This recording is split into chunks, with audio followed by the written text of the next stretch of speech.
Revenge with Karen. I smell jet fuel the way other women smell fear. It's a distinct scent, part kerosene, part burnt rubber, and part the realization that you're sitting on top of highly flammable liquid inside a pressurized aluminum tube, moving at 500 miles per hour. God, I love it. But today I hate it. Today, I'm not in the left seat. I'm not Captain Rachel Monroe, woman who can land a Boeing 777 in a crosswind that would make a Jesuit priest start speaking in tongues. Today, I'm just Rachel in seat 4A, dead-heading back to Dallas in plain clothes, because my rotation schedule is a disaster that looks like it was drawn by a toddler with a caffeine addiction. I'm wearing a denim jacket that's seen more turbulence than a Kardashian marriage and jeans that are holding on for dear life. My uniform, stripes, the hat, the authority, is hanging in a garment bag in the forward closet, totally invisible. And apparently, so am I. I walked onto the Gulfstream G650. This isn't your standard cattle-class Southwest flight where you fight for overhead bin space like it's the last chopper out of Saigon. This is corporate charter. The 1%. The people who think TSA pre-check is for peasants. I was assigned the seat by the company because they needed me in DFW by midnight to take a cargo hauler to Frankfurt. I just wanted to sit down, close my eyes, and pretend I didn't exist for 3 hours. That's when he walked in. Let's call him Miles. You know Miles. Miles is 22, wearing a suit that cost more than my first car, but fits him like he borrowed it from his dad. He's got that haircut that screams, intern at a hedge fund and my personality is an Excel spreadsheet. He was loud. The kind of loud that pierces through noise-canceling headphones. He was on his phone, FaceTime, naturally, holding it out like he was filming a documentary about his own greatness. Yeah, bro, I'm telling you, the itinerary is set. I got the window. Executive row. Big leagues now, Miles barked into his phone. Even the pilot's gotta listen to me now, basically. I'm the liaison. I own the sky. I looked up from my iPad. My eyes felt like they had sand in them. I've been flying for 20 years. I've missed birthdays, anniversaries, and funerals to keep birds in the air safely. And this kid, who looks like he exfoliates with money, thinks he owns the sky. Hey, real quick, before my blood pressure spikes, and I blow a gasket narrating this disaster. If you're into stories about corporate clowns getting absolutely destroyed by the people they underestimate, do me a favor and hit subscribe button. Maybe drop a like. It keeps the coffee brewing and the rage focused. All right, back to the clown show. Miles ended his call and looked at me. He stopped. He frowned. It was the frown of a man who just found a raisin in his artisanal potato salad. He looked at his boarding pass, then at the empty seat next to me. Back at me? Excuse me, he said. No, he didn't say it. He sneered it. It was a vocal fry sneer. I think you're in the wrong section. I didn't move. I didn't blink. I just slowly lowered my iPad. Seat 4A, I said. My voice was raspy, the result of 12 hours of recycled cabin air and 3 cups of airport sludge masquerading as coffee. Yeah, but this is the executive row, Miles said, gesturing vaguely at the beige leather seats that cost more than a kidney transplant. The back is for support staff or whatever. He looked me up and down, saw the denim, saw the boots, saw the lack of a lanyard or a Gucci bag. In his mind, I was probably the cleaning lady who got lost, or maybe a mistress being shipped home economy style. I'm assigned here, I said, turning back to my screen. I wasn't going to play games. I just wanted to sleep. Look, lady, Miles scoffed, shifting his weight. He was blocking the aisle. Behind him, other passengers were starting to pile up, but Miles didn't care. My mentor, Mr. Lang, is sitting right there. He pointed to the seat across the aisle, 4B. We have business to discuss. Important business. You're going to be in the way. Maybe you should go find a stewardess and ask if there's a jump seat in the back near the toilet. You'd be more comfortable. My grip on the iPad tightened. Mr. Lang. Travis Lang. The name hit me like a bird strike on a windshield. I looked past Miles' cheap cologne aura, which smelled like desperation and Axe body spray, and saw him. Travis Lang, Senior VP of Fleet Operations. The man sat there, reading a Wall Street Journal, ignoring the commotion. He looked exactly the same as the last time I saw him, 6 months ago. Slicked back silver hair, a suit that didn't wrinkle, and the cold, dead eyes of a shark that eats other sharks for fun. Travis didn't recognize me. Why would he? To him, pilots are just bus drivers with better hats. And without the hat, I was just background noise. A complication. Miles leaned in closer, invading my personal space. Did you hear me? Move to economy. This row is for executives. I felt that familiar burn in my chest. It wasn't just anger.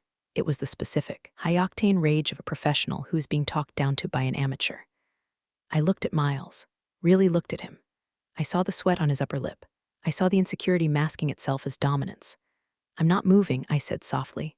What? Miles laughed, a sharp, barking sound. You want me to call the crew? Have you dragged off? Go ahead, I said, call them. I waited. I watched.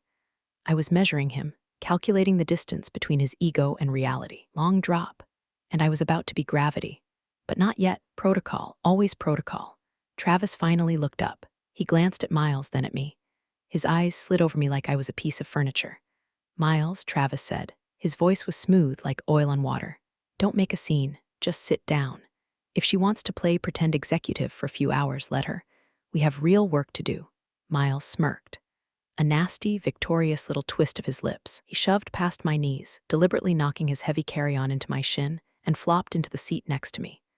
Fine, he muttered. But don't expect me to make small talk, and don't ask for a selfie. I turned my head to the window. The tarmac was gray and wet. The engines were spooling up, that high-pitched whine that usually calms me down. But today, it sounded like a warning siren. They had no idea who was sitting in seat 4A, had no idea that I wasn't just a passenger.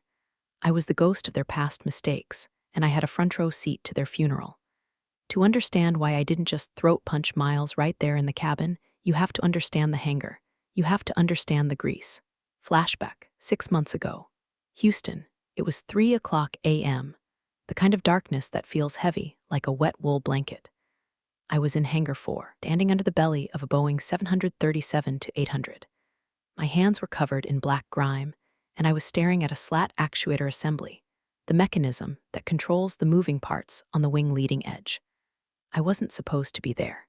Captains don't usually crawl around in wheel wells with flashlights. We sit in the air conditioning and drink coffee, right? Wrong. I started as a mechanic in the Air Force before I ever learned to fly. I know what a plane looks like when it's sick. And this bird, she was terminal. I had flown her in from Chicago earlier that night. The controls felt mushy. There was a vibration in the yoke during descent that shouldn't have been there. A subtle shudder, like a shiver running down a spine. Most pilots would have written it off as turbulence or wind shear. But I knew better. The machine talks to you if you listen, so I went down to check. And what I found made my blood run cold. Maintenance log said the slat actuators had been replaced 3 weeks ago. Brand new OEM parts. Signed off, stamped, approved. But when I shone my flashlight on the serial numbers, they were worn, scratched. There was corrosion on the mounting bolts that takes years to accumulate.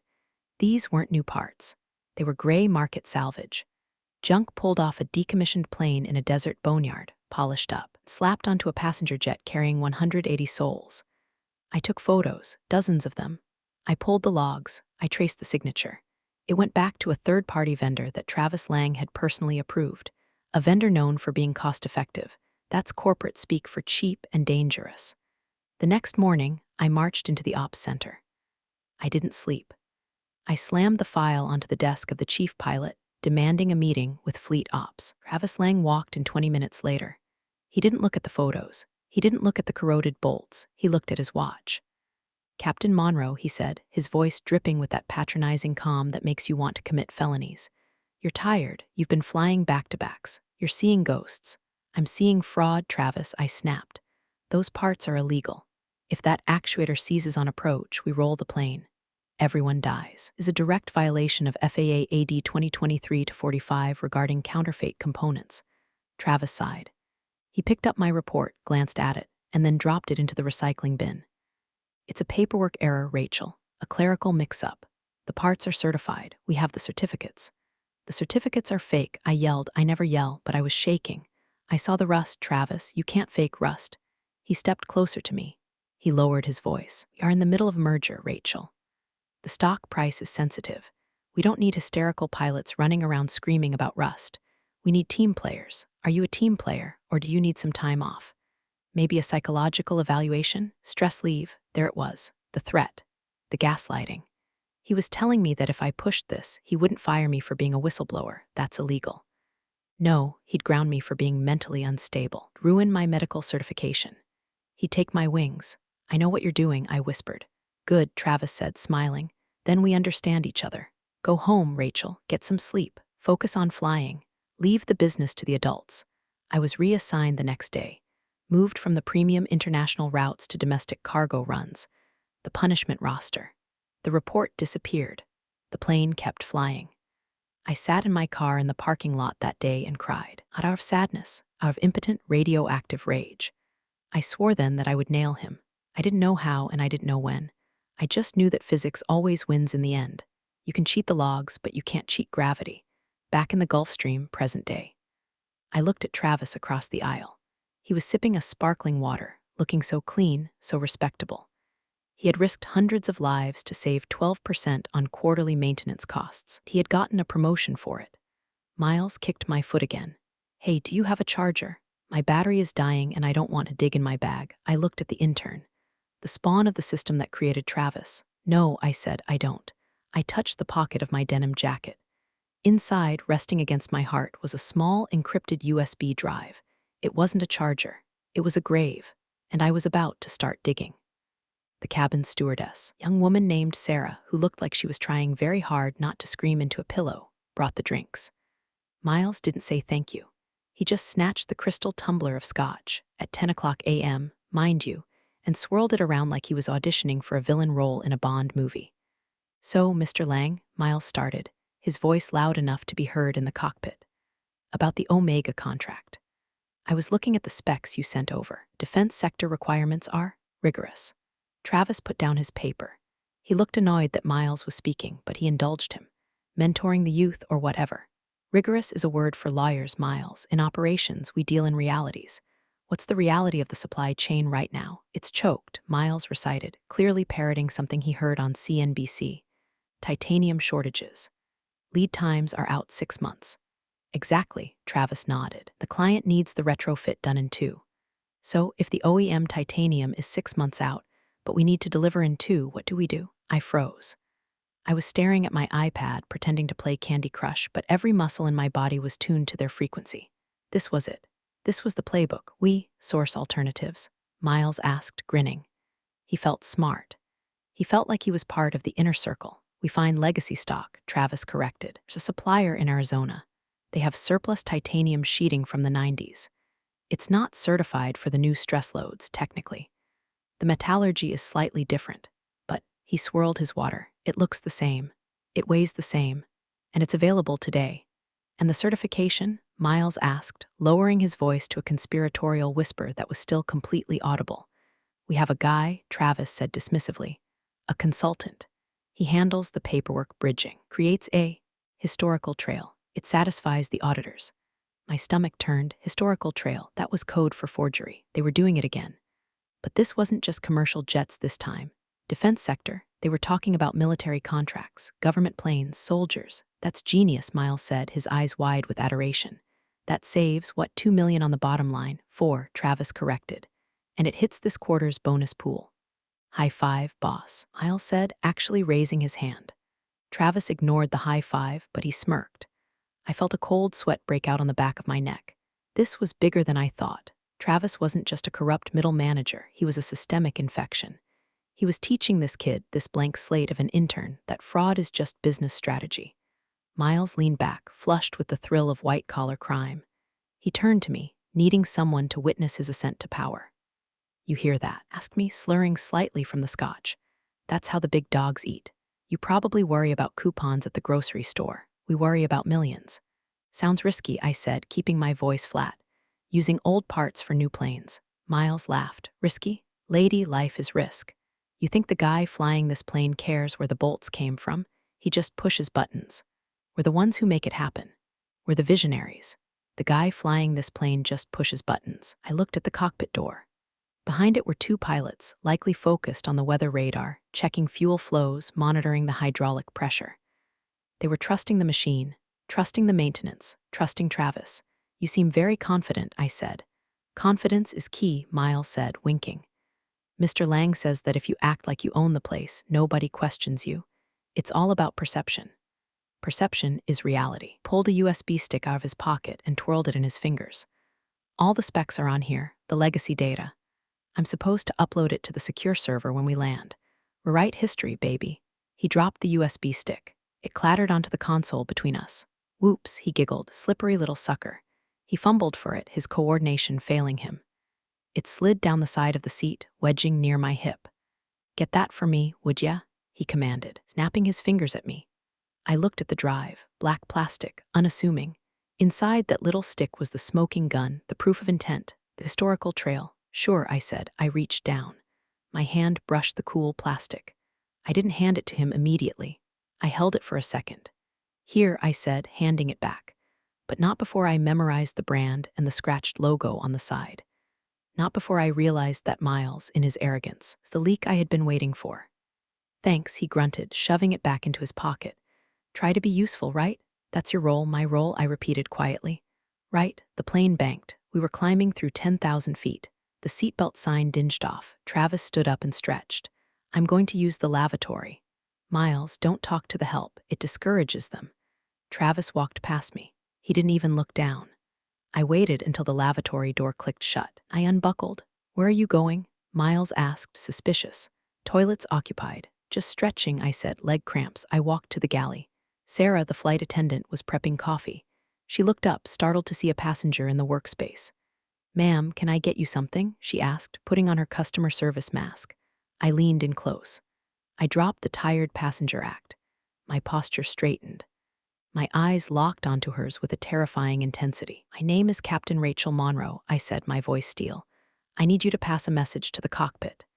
Tell Captain Reynolds that the ghost is on board, and tell him to check his car's messages immediately. Sarah blinked. She looked confused, then scared, then recognition dawned. She had heard the rumors. Every crew member had. Captain Monroe, she whispered. Do it, I said, now.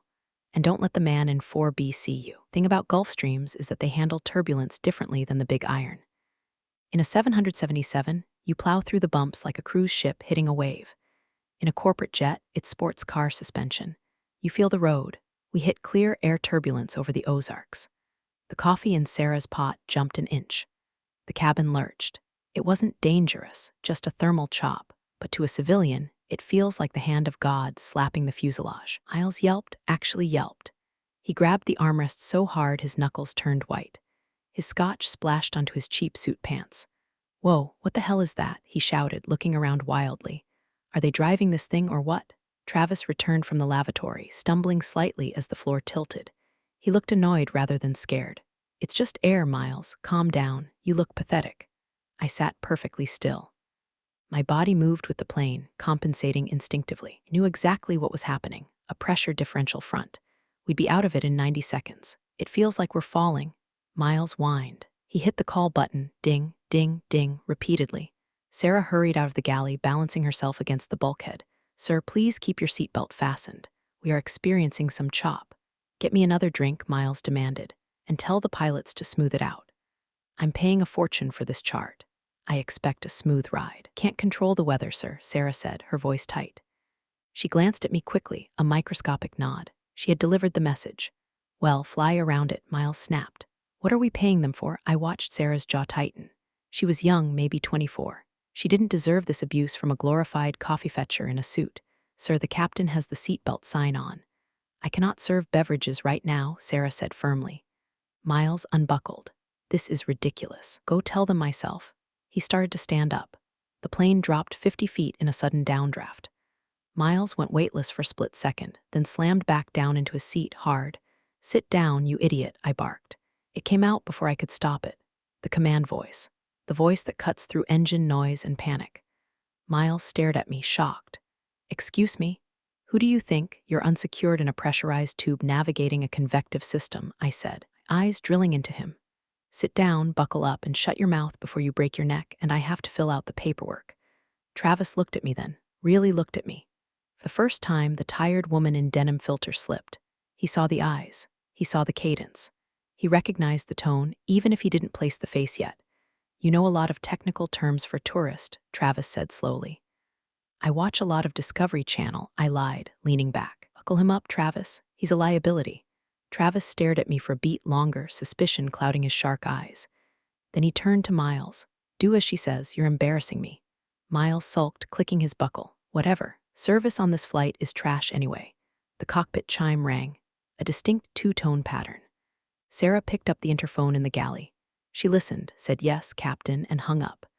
She walked down the aisle past Miles and stopped at my seat. She held a tray with a single glass of water and a napkin. "For you, ma'am," she said. "I didn't order water," I said. "Compliments of the flight deck," she said softly. I took the napkin. On the underside, written in ballpoint pen, were coordinates and a frequency, and 2 words, "We are listening." I wiped my mouth with the napkin, concealing the text. I checked my watch. We were 40 minutes out from Dallas. I pulled out my phone. I wasn't on the plane's Wi-Fi. It goes through the corporate server, which Travis monitors. I was using a portable satellite hotspot I keep in my bag. Slow, expensive, but completely untraceable. I logged into the encrypted messaging app. User, Ghost Actual 2. FAA Watchdog 01 message. Target is active. Admission of guilt regarding legacy parts on Omega contract recorded verbally. Physical evidence on person, USB drive, right pocket, initiating Protocol 7 Alpha upon descent. The reply came 10 seconds later. User, FAA Watchdog 01 message, Protocol 7 Alpha authorized. Ground team is staging. Do not engage until wheels down unless safety is compromised. Note, Travis Lang just flagged in the system. He attempted a remote login to the maintenance server 5 minutes ago. He's trying to scrub the logs remotely. I smiled. I was trying to cover his tracks because I had spooked him. But he was too late. The logs he was scrubbing were the decoys I had planted in the system months ago before I left. The real logs were on a hard drive in a safety deposit box in Austin. He was scrubbing a ghost. "Hey," Miles said, leaning over. "Who are you texting? Your boyfriend? Tell him you're sitting next to a future CEO." I looked at Miles. I looked at the little bead of sweat rolling down his temple. "I'm texting my travel agent," I said. "Booking a surprise for you." "Oh yeah?" Miles grinned. "Strippers?" "Something like that," I said. "Lots of flashing lights. You'll love it." Travis was agitated. My comment about breaking his neck and the technical jargon had unsettled him. He opened his laptop. I saw him furiously typing, his brows furrowed. He was trying to access the company network. "Damn it," he muttered. "Server is lagging." He hit the call button again. Sarah appeared instantly. She was enjoying this now. She knew the power dynamic had shifted, even if she didn't know the full scope. "Yes, Mr. Lang, the Wi-Fi is throttling me. I need the priority code," Travis demanded. "The crew bandwidth." "I'm sorry, sir, that bandwidth is reserved for flight operations and safety communications only," Sarah recited perfectly. "I am the Senior VP of Fleet Ops," Travis hissed. "I am safety communications." "Give me the code." "Cannot do that, sir. It's against federal regulations to share the crew network key with passengers." Travis's face turned a shade of purple that matched his tie. He reached into his jacket pocket and pulled out a lanyard. It wasn't his standard corporate ID. It was a red badge with a metallic chip, an all-access tarmac security badge, the kind that gets you into secure server rooms, cockpits, and bypassing TSA. "Do you see this?" Travis growled, waving the badge in her face. "This is a level 5 override. I authorize myself. Now go tell the captain to open the port, or I will have your job before we land." Sarah hesitated. She looked terrified. That badge was serious business. Using it to get faster Wi-Fi to scrub illegal logs, that was a felony. I needed that badge number. I lifted my phone, pretending to take a selfie. "Ugh, the lighting in here is terrible," I said loudly, angling the phone so Travis and the badge were in the background. Click. I checked the photo, crystal clear. The ID number on the red badge was visible. "Sir," I said, dropping the phone, "you're scaring the flight attendant. Is that really necessary?" Travis whipped his head toward me. "Shut up. You have no idea what is happening here." "I think I do," I said calmly. "You're trying to bypass the firewall because you're worried about what the auditors are going to find in the morning. You're bullying the crew to do it." Travis went still. The silence in the cabin was deafening, louder than the engines. "Who are you?" he whispered. "You're not a deadhead. You're not support staff." He stood up. He was big and he was cornered. "Miles, get her phone." "What?" Miles blinked, looking up from his empty glass. "She took a picture." "Get her phone, now," Travis shouted. Miles scrambled up, clumsy and aggressive. "Give it here, lady." This was it, the physical confrontation. I didn't move. I stayed seated, buckled in. "Miles," I said, my voice dropping an octave into pure command. "If you touch me or my property, you will be committing federal assault aboard an aircraft." That carries a mandatory 10-year sentence. Sit down. Miles hesitated. He looked at Travis. He looked at me. The fear of prison battled with the fear of his boss. She's bluffing, Travis yelled. Grab it, Miles lunged. I didn't strike him. I didn't need to. I simply unbuckled, stood up in one fluid motion, and utilized a simple wrist lock I learned in SEER training. I twisted his arm behind his back and shoved him face first into the leather seat.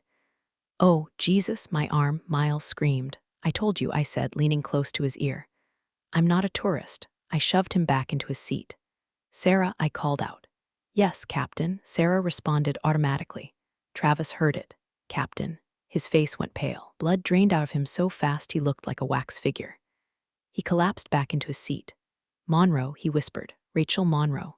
Hello, Travis, I said. Enjoying the flight? The intercom crackled. Cabin crew, prepare for landing. We are on final approach. I sat back down. I smoothed my denim jacket. You might want to put that badge away, Travis. Although I already sent the photo to the FBI, so I guess it doesn't matter. Travis stared at me, didn't speak. He looked like a man watching his own execution. While the plane descended through the cloud layer over Dallas, let me explain how we got here. After Travis buried my report and reassigned me, I didn't just sulk. I went to work, but I didn't go to HR. HR works for the company. HR protects the company from you. I went to the FAA, but here's the catch. The FAA moves at the speed of government, which is to say, glacial. If I just filed a report, Travis would have years to bury it, bribe people, or fix the evidence. I needed to catch him in the act. I needed a hot crime. I spent my nights going through the trash, digital and physical. I cultivated contacts. I found out about the Omega contract. I found out about the legacy parts scheme. But it was all hearsay. I needed him to attempt a breach. I worked with a contact at the Department of Homeland Security, set up a conditional watch list entry for Travis Lang. It's a special kind of hell. It means you're allowed to fly, unless a flight crew member flags suspicious behavior in real time. If that flag is thrown, the status changes from monitor to detain. It's a trapwire, and Travis just tripped it. By flashing that unauthorized Level 5 badge, he committed a specific crime. Attempted interference with flight crew operations using falsified credentials. Ordering Miles to take my phone, he added conspiracy to commit assault. And the kicker, the legacy parts conversation. I didn't just hear it. My iPad wasn't off. It was recording, high-fidelity audio, every word about the titanium, every boast from Miles, every crooked instruction from Travis. I had sent the audio file to the cloud the moment we hit 10,000 feet. It was already in the inbox of the Inspector General. I looked at Travis, sweating profusely now. He knew who I was. He knew he had underestimated the tired woman in 4A. He thought he had crushed me 6 months ago. He thought I was just a mechanic who got lucky with a pilot's license. He didn't know that I have a master's in aviation law. He didn't know that I spent my weekends reading the code of federal regulations for fun. You can't prove anything, Travis muttered, but his voice lacked conviction. It's your word against mine. I'm an executive. You're a disgruntled employee. I'm not an employee right now, Travis, I said calmly. I'm a witness, and I'm a federal flight deck officer. That got him. FFDO are pilots deputized by the government to carry weapons and make arrests to defend the cockpit. I wasn't carrying today, can't when you're deadheading in plain clothes without the kit, but the authority remains. And I added, pointing to the ceiling. There are cameras in this cabin. Did you forget? Had them installed to monitor the staff, to make sure they weren't stealing the expensive scotch. Travis looked up at the tiny black dome in the bulkhead. He looked back at me. He looked sick. You set me up, he hissed. No, I said. I just sat in a seat. You did the rest. That's the beauty of it, Travis. You're so arrogant, so convinced of your own invincibility, that you didn't even check who was sitting 3 feet away from you before you confessed to a felony. Miles was sobbing quietly in the window seat. I'm just an intern, he whimpered. I didn't do anything. I just wanted a job. You wanted to be a big dog, I said coldly. Well, welcome to the kennel. The landing gear thunked down. The wind noise increased. We were 5 minutes from touchdown. I unbuckled. Sit down, Travis yelled. We're landing. I have work to do, I said. I walked up the aisle. Sarah stepped aside, looking at me with awe. I knocked on the cockpit door. Specific knock. The door clicked open electronically. I stepped into the flight deck. The sudden change in noise, the hum of the avionics, the radio chatter, washed over me like a baptism. Captain Reynolds was in the left seat, First Officer Chang in the right. They turned to look at me. Captain Monroe, Reynolds said. He was an older guy, ex-Navy, solid. We got the message. The ghost is in the machine. He flashed a level 5 badge, Bob, I said. He ordered the intern to assault me. Reynolds whistled low. Level 5? I don't even have a level 5. That's board of directors stuff or stolen. Stolen, I confirmed, or counterfeited, same as his airplane parts. Tower just cleared us for the remote apron, Chang said, tapping the FMS. Police are waiting. FBI too. Good, I said. I'm initiating the blacklist protocol. Code red. Code red confirmed, Reynolds said. He toggled the radio. Tower. This is Gulfstream 6 Alpha Yankee. We are declaring a security situation on board. Requesting immediate law enforcement meet at the stand. Passenger in 4 Bravo is noncompliant and holds unauthorized security credentials. Copy that, 6 Alpha Yankee. Police are rolling. I stood in the jump seat area behind them as we touched down. The tires screeched against the concrete. The reverse thrusters roared. It was the sound of justice. I looked through the cockpit door window back into the cabin. Travis was frantically texting. Miles was wiping his nose on his sleeve. They thought they were landing in Dallas. They were landing in a nightmare. Nice landing, Bob, I said as we slowed to taxi speed. Thanks, Rachel, he grinned. You want to do the honors? Oh, absolutely, I said. I reached for my bag in the closet. I pulled out my pilot's hat. I put it on. I pulled out my uniform jacket, one with the 4 gold stripes on the sleeves. I slipped it on over my denim shirt. It was a bit of a weird look, jeans and a captain's blazer, but it sent the message. We rolled to a stop. The engines spooled down. I saw the flashing lights of 3 squad cars and 2 black SUVs surrounding the jet. I opened the cockpit door and stepped back into the cabin. The cabin was silent as the engines whined down into nothingness. The air vents hissed. Travis and Miles were staring out the window at the armada of police cars. What is this? Travis demanded, standing up. Why are there police? He turned and saw me. He saw the hat. He saw the gold stripes, 4 of them, Captain. His mouth opened, but no sound came out. It was like his brain had finally stripped a gear. Captain, Miles squeaked. You're a pilot. I am the pilot, I corrected. I am the captain of the Boeing 777. You fly on your international vacations, Miles. I am the person responsible for your life when you're 35,000 feet over the Atlantic. I walked toward them. I felt 10 feet tall. Travis Lang, I said, my voice echoing in the small cabin. You are under arrest for violation of Federal Aviation Regulations, Part 1542, possession of counterfeit security credentials, conspiracy to defraud the U.S. government, and assault on a federal flight deck officer. You can't do this, Travis stammered. He looked small now. The shark had become the bait. I'm the VP. I sign your checks. Not anymore, I said. The cabin door opened. 2 FBI agents in windbreakers and 3 airport police officers stormed in. Travis Lang, the lead agent, barked. Travis put his hands up.